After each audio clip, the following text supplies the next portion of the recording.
Greetings, blessed ones. Welcome back to Shelter in the Storm with A Course in Miracles, Lesson 38.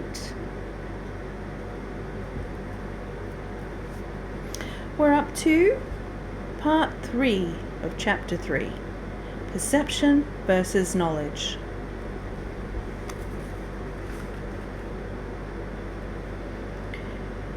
We have been emphasizing perception and have said very little about knowledge as yet. This is because perception must be straightened out before you can know anything. To know is to be certain. Uncertainty means that you do not know. Knowledge is power because it is certain, and certainty is strength. Perception is temporary. As an attribute of the belief in space and time, it is subject to either fear or love. Misperceptions produce fear, and true perceptions foster love. But neither brings certainty, because all perception varies. That is why it is not knowledge. True perception is the basis for knowledge. But knowing is the affirmation of truth and beyond all perceptions. If all your difficulties stem from the fact that you do not recognize yourself, your brother, or God, to recognize means to know again, implying that you knew before. You can see in many ways because perception involves interpretation, and this means that it is not whole or consistent. The miracle, being a way of perceiving, is not knowledge. It is the right answer to a question, but you do not question when you know. Questioning illusions is the first step in undoing them. The miracle, or the right answer, corrects them. Since perceptions change, their dependence on time is obvious. How you perceive at any given time determines what you do, and actions must occur in time. Knowledge is timeless, because certainty is not questionable. You know when you have ceased to ask questions. The questioning mind perceives itself in time, and therefore looks for future answers. The closed mind believes the future and the present will be the same. This establishes a seeming stable state that is usually an attempt to counteract an underlying fear that the future will be worse than the present. This fear inhibits the tendency to question at all. True vision is the natural perception of spiritual sight, but it is still a correction rather than a fact. Spiritual sight is symbolic, and therefore not a device for knowing. It is, however, a means of right perception, which brings it into the proper domain of the miracle. A vision of God would be a miracle rather than a revelation. The fact that perception is involved at all removes the experience from the realm of knowledge. That is why visions, however holy, do not last. The Bible tells you to know yourself or to be certain. Certainty is always of God. Okay, so that's our text reading for tonight. Let's move to lesson 38.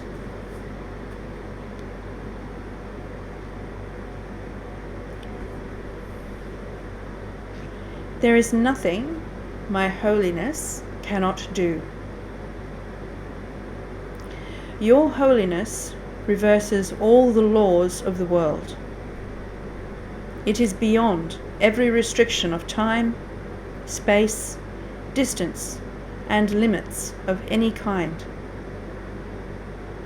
Your holiness is totally unlimited in its power because it establishes you as a son of God, at one with the mind of its Creator, at one with the mind of His Creator. Through your holiness, the power of God is made manifest. Through your holiness, the power of God is made available. And there is nothing the power of God cannot do. Your holiness, then, can remove all pain, can end all sorrow, and can solve all problems. It can do so in connection with yourself and with anyone else. It is equal in its power to help anyone because it is equal in its power to save anyone.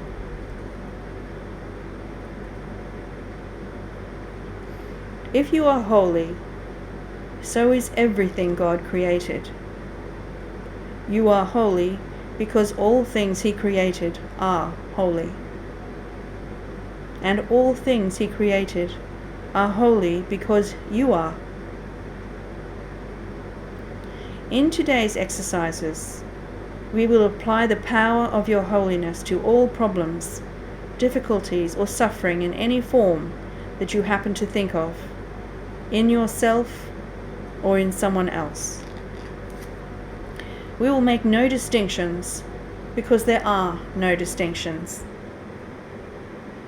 In the 4 longer practice periods, each preferably to last a full 5 minutes, repeat the idea for today, close your eyes, and then search your mind for any sense of loss or unhappiness of any kind as you see it.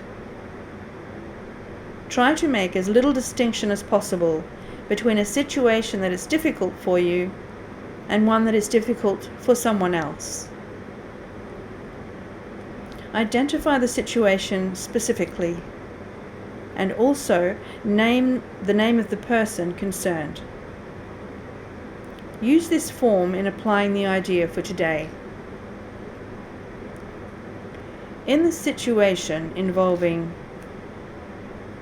duh, in which I see myself, there is nothing that my holiness cannot do. In the situation involving duh, in which duh sees himself, there is nothing my holiness cannot do. From time to time, you may want to vary this procedure and add some relevant thoughts of your own. You might like, for example, to include thoughts such as, there is nothing my holiness cannot do, because the power of God lies in it.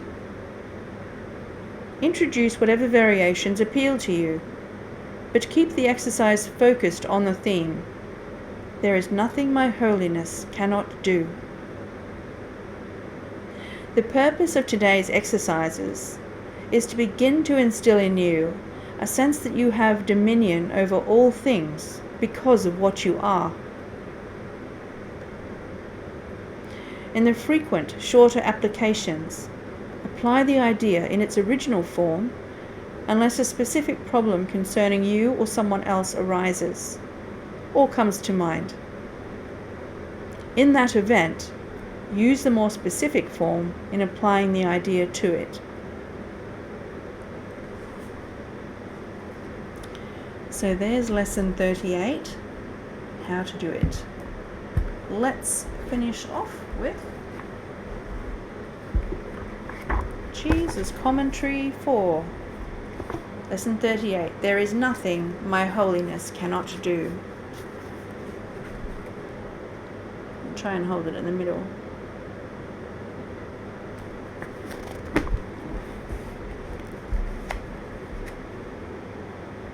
You are blessed beings, indeed. I am that one you know as Jesus. As usual, we thank you for joining us today. You give yourself the most wonderful gift when you discipline your mind. You no longer exist as a victim of its stories, hatefulness, and fear as you master these lessons. We know they have become more difficult for you to fit into your day. Your decision to continue to make progress becomes very important right now. You must decide, is my peace of mind worth finding these 5-minute periods in which to do these exercises? Do I value everything else that is going on in my day more than finding the time to do these exercises? If you say to yourself, I am too busy with the problems and busyness of my current life to do these exercises, you tacitly say, my life will stay the same because I am not willing to do anything differently. It's an important thing for you to see. If you get to the end of your day and you have forgotten all the lessons, you didn't make the time. You must admit to yourself that your spiritual practice is not that important to you because you didn't think about it all day long. Many people, in regard to their spiritual practice, say, "Oh, no, I'm a very spiritual person. I've read all these books, and I believe in all these things." But when it comes to the discipline of doing these lessons, the mind becomes occupied with worldly matters, not spiritual matters. It's very important that you notice this if it happens in you. Don't berate or condemn yourself, but witness. I went through 8 hours today, and not once did I think about my spiritual life. I must reassess my definition of myself as a spiritual practitioner, because for those 8 hours, I wasn't. I was not paying attention. I was caught up in the momentum of my already existing material life. This is a hard lesson for many people because they view themselves as highly evolved spiritual students, yet have no idea what's going on in their minds. For those of you now beginning to see that, perhaps you're not quite as spiritually focused as you thought, and that is okay, dear ones. That is what this training program is for, as we have said many times. Now is the time to call on your holiness, your connection to spirit, and your connection to love to carry you through these more disciplined times, these disciplined time frames we speak about in this particular lesson. You can take 5 minutes to buy yourself a coffee, put gas in your car, and go on Facebook to scroll through the posts there.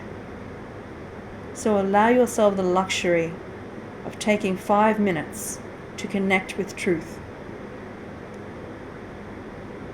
My name is Jesus. I am that one you know as Jesus. I lived on your earth plane a long time ago in your timeline. I remember the temptations of earth, not in the sense of evil or lustfulness, but how much time everything took, the labor, busyness, dramas, and other people wanting you to do things. So I know that these lessons challenge you. We, on this side, know the benefits of these lessons, and we encourage you to follow this guidance. We will speak to you again tomorrow. Namaste, beloved ones.